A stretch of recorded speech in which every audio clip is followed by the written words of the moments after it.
Mundial Superbike 2025, resultado dos testes finais e também limitações para a BMW em 2025. E a BMW reclamou das novas regras, dizendo que são ilógicas, olha só. O vídeo de hoje foi feito devido a um comentário de um inscrito, portanto traga a sua colaboração sempre, assim nos ajuda a trazer o conteúdo que você quer. Valeu, Jean! A BMW apresentou seu novo modelo de moto para a homologação, a M1000RR 2025, para o Campeonato Mundial de Superbike. A moto veio mais potente, 6 cavalos a mais do que o modelo anterior, porém os novos regulamentos impedem que esse aumento de potência seja transferido para a versão de corrida. Porém, a M1000RR revisada oferece inúmeras inovações que dão à equipe de trabalho da BMW Mundial Superbike motivos para otimismo. A nova M1000RR, apresentada no outono de 2024, tem as seguintes inovações. Winglets mais eficazes, as asas mais eficazes, são projetados para proporcionar melhor estabilidade e tração.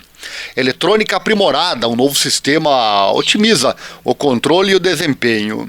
Atualizações do chassi, alterações detalhadas melhoram o manuseio.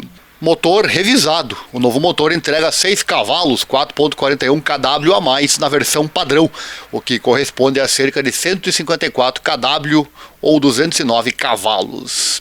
Porém, uma das novas regras inseridas pelo Mundial Superbike, a redução do fluxo de combustível, limita o desempenho. A introdução da regulação de fluxo de combustível representa um grande desafio para todos os fabricantes. A partir de 2025, o fluxo máximo de combustível será limitado a 47 kg por hora, o que terá um impacto direto no desempenho do motor.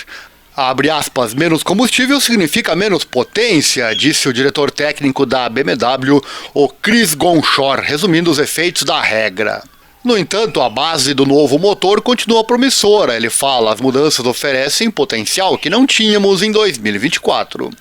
A limitação do fluxo de combustível tem consequências no ajuste dos motores. A fim de maximizar o desempenho, mapeamentos de mistura mais enxutos devem ser usados, o que aumenta as temperaturas e potencialmente coloca uma pressão sobre a durabilidade do motor. Porém, Gonchor não vê problemas nessa área, dizendo que o desafio será alcançar o desempenho máximo, apesar do fluxo de volume limitado.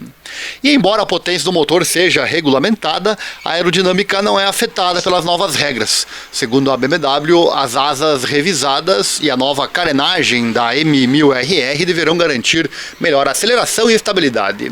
O piloto de testes da BMW, Markus Reitenberger, elogiou essas mudanças e falou sobre um progresso notável, dizendo que os Winglets fornecem mais potência na saída das curvas. Mas o maior problema para a BMW parece ser com relação ao seu novo chassi.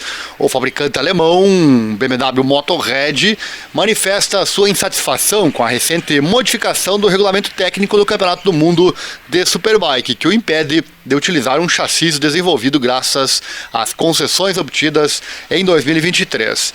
Segundo o diretor técnico Chris Gonchor, esses ajustes correm o risco de comprometer o progresso feito pela fabricante alemã nas últimas temporadas. Mas o que acontece? Vamos explicar.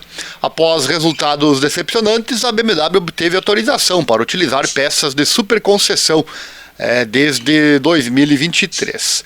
Essas modificações, nomeadamente no chassi, permitiram à marca um retorno espetacular. Com Toprak Razgatlioglu no protagonismo, a BMW abraçou as vitórias. O turco venceu 18 corridas em 30, estabelecendo um recorde de 13 vitórias consecutivas e conquistou seu segundo título mundial em 2024. Uma performance histórica que impulsionou a BMW ao topo do campeonato de Superbike. No entanto, na introdução do seu novo modelo de homologação, vieram as dúvidas. Inicialmente parecia que a BMW poderia continuar a utilizar o seu chassi modificado, em conformidade com o ponto 2.4.3.1, seção F5 do regulamento lá de 2024. Esse texto estipulava que as superconcessões poderiam ser mantidas caso as partes em questão não sofressem alterações significativas na nova homologação. A BMW imaginou que isso se aplicava ao seu chassi, mas o regulamento foi alterado para 2025 e foi acrescentada uma frase adicional ao ponto F5. A partir de agora, as superconcessões só serão válidas se o fabricante continuar a beneficiar das concessões, o que já não é o caso da BMW.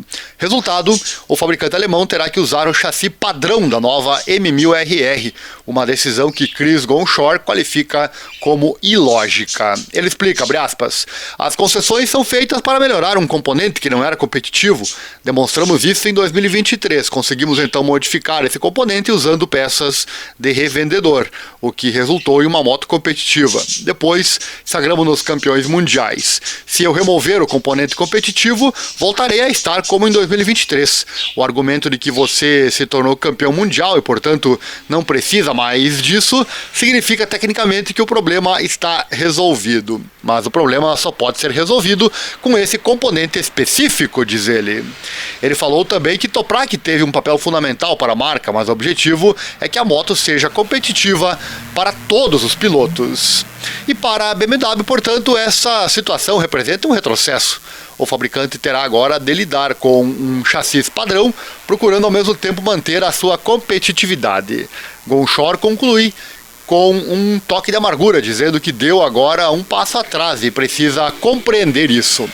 A marca terá que agora assumir esse novo desafio num campeonato onde cada detalhe técnico pode fazer a diferença entre a vitória e a derrota, diz ele.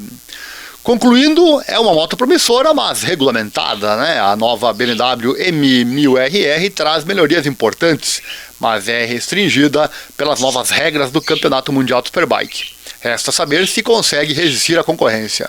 Os primeiros fins de semana de corrida são ansiosamente aguardados e mostrarão a eficácia com que os novos recursos foram implementados, em comparação com a forte concorrência.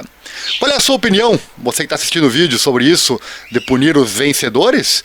O motivo é nobre, né? Deixar o campeonato mais equilibrado, dando chance aos mais fracos. Porém, faz o que dissemos, né? Acaba punindo aqueles com resultado maior. Deixa aí o seu comentário. E nos testes a marca não está promissora, mas está próxima da concorrência. Vou trazer aqui os resultados então dos testes finais antes da abertura da temporada neste próximo final de semana. Começar aqui com o dia 3, que foi o dia em que a pista esteve seca. Bulega lidera Iannone e Petrucci no treino livre 3, com bandeira vermelha, 8 pilotos em segundo. Foi um italiano 1-2-3 na manhã desta terça em Phillip Island, com meio segundo separando Bulega, Iannone e Petrucci, em uma sessão 2 vezes com bandeira vermelha. Bulega foi o único piloto na chave de 1:28 durante a sessão de 2 horas na manhã de terça-feira, e seu tempo foi cerca de 1/10 mais rápido do que ele conseguiu durante a ação de segunda-feira. Toprak Razgatlioglu, da BMW Motorhead World Superbike Team, não mostrou sinais de efeitos nocivos do seu high side da curva 6 durante o FP1, ao conquistar o 4º lugar no FP3, perdendo 7 décimos no tempo de Bulega. A bandeira vermelha, ou as bandeiras vermelhas, foram causadas por 3 pilotos que caíram durante a sessão de 2 horas com Garrett Gerloff, da Kawasaki World Superbike Team, o primeiro a cair quando caiu na curva 8. As bandeiras vermelhas foram brevemente mostradas após seu derramamento devido às condições de pista. O novato Ryan Vickers, da Moto Corsa Racing, mostrou bom ritmo na segunda-feira, mas teve uma queda na curva 4 durante o TL3, enquanto Tahan Mackenzie, da Petronas ME Racing Honda, caiu na curva 6. As bandeiras vermelhas foram brevemente mostradas após sua queda devido a condições de pista. Resultado então da sessão 3, Bulega o líder 1:28.680, Iannone o segundo 1:29.162 a 4 décimos e o Petrucci em terceiro a meio segundo do líder. Toprak vem em quarto com 7 décimos, depois Bautista em oitavo também 7 décimos, depois Locatelli, Lewis, Bassani, Vierge e Scott Redding fechando o top 10. Na sequência, Lewis, Vandermark, Vickers, Montella, Garner, Gerloff, Nagashima, Agerter, Rabale, Kuona, Softoglu e Mackenzie. O Zaid e o Jonathan Ray não participaram. O Ray está fora, inclusive, da primeira corrida do ano, né? E no treino final, treino 4, o treino com pista molhada, portanto, teve tempos mais altos, né? A volta de 1:28 de Bulega, dali P1, à frente de Iannone e Petrucci. Mais rápido, então, no FP4, molhado de novo o piloto Nicolo Bulega. Os melhores horários do dia vieram na sessão da manhã, com condições secas, antes que a chuva caísse pouco antes da última sessão de teste de 2 horas. Comparando com o treino de ontem o Bulega tinha feito 1:28.765, agora 1:28.680, portanto o Bulega baixou o tempo, meus amigos. O Bulega começa novamente muito bem, como foi também no ano passado, com tempos promissores, só que esse ano ele tem experiência, né? Ano passado lembramos bem que ele errou muito nas largadas, nas primeiras corridas, perdeu pontos importantes ali, teve erros com relação à gestão de pneus, erros que teoricamente podem não acontecer agora em 2025, então para mim Bulega abre como um franco favorito ao título, junto, claro, com o Toprak, com o Bautista também. Vemos aí no teste final, nos tempos finais, dá para ver todos eles próximos, o que vai garantir com certeza uma temporada 2025 super emocionante. E aqui no canal estaremos cobrindo tudo para você, com informações e também narrando as corridas para você. Fique ligado!